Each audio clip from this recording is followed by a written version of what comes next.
This is my hydro system. That's one of the components for my electric. The other would be solar. So this is called micro hydro. A man named Don Harris has been making these systems for about 30 years.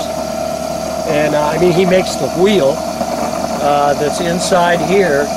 So high pressure that's created by water falling from a long distance up creates about 90 pounds of pressure, which makes the wheel spin fast. More pressure, faster it spins. They're also called a Pelton wheel. They've been around for over 100 years, but the old ones usually took large volumes of water and big wheels and were 110 volts. So what Don Harris did was he made a little wheel, 5 inches in diameter, and so you could get electricity from a small amount of water. My creek is about this big, and but since it falls a long ways down through the pipes, it creates enough pressure to spin this. So this makes 12-volt electricity and goes down these wires and over to the house. And then the overflows go into the pond and eventually to the creek.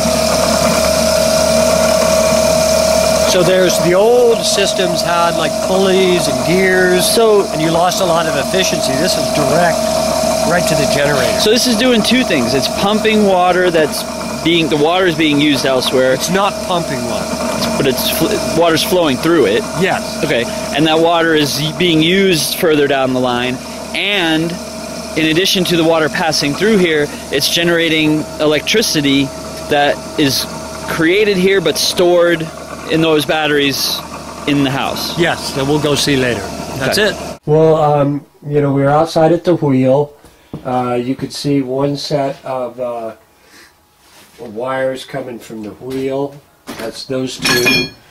And then these other two wires are coming in from the solar cells, the photovoltaics. And they're both coming into this system. And then they actually, even though they're leading into there, they come first to the battery bank. And these are deep cycle batteries made for this purpose. They have bigger plates so they last longer, and they're made for cycling as opposed to a car battery, which generally always stays charged up. If everything's working right in a car, your battery's always charged. But these and these are actually always charged too, because I have hydro. But people that have solar, you know, it's generally charge it up during the day and then it drains back down during the night. So they're made to take that kind of cycling.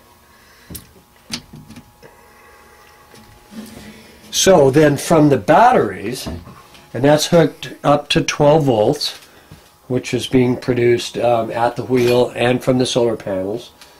And so then that 12 volts goes up into this circuit breaker.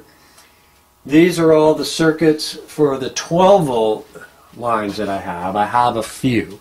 My refrigerator is 12 volt, and I have a few lights in case something happened to the inverter that I wouldn't be in the dark if the inverter broke. I'd still have some 12 volt circuits. Then the power goes into this. This is called an inverter. This takes 12 volt DC and turns it into 110 AC, standard what the power companies give you. So it's clean, it's really good electricity, it's able to run electronic stuff, runs a computer. Then these are all the 110 circuits, and they go to just about every room in the house.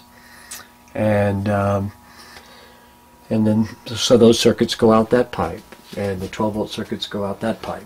And what's your capacity? Talk about that. Well, basically I have probably 30 lights in the whole house. I never have them on all at the same time. You know, at the most I've got 5 or 6 lights on. I run a grow light for when I'm starting my vegetables indoors, like we'll be doing that in a couple of days. It powers a computer, it powers a satellite dish that brings me the internet because I'm so far off the grid here, and no phone lines. So it powers blenders, toaster oven, fridge. Fridge. Like I said, I'm running at 25% of my potential. Now that's going to change when we plug in that grow light. The grow light isn't that big, but I pretty much have to turn the hydro system all the way up, and it maxes it out. It takes a tremendous amount of power, which surprised me. And then there's also a heating mat, a propagation mat that I put underneath my plants. So the combination of bottom heat and top light makes things germinate, within a few days. So yeah, I've got all the electricity I need. I don't have enough to run an electric car. I've been pursuing that, and that takes it to another level to get 5 miles out my road. But that's a goal of mine, to have an electric vehicle that I can plug in here at night and drive to work during the day. So it's really cool.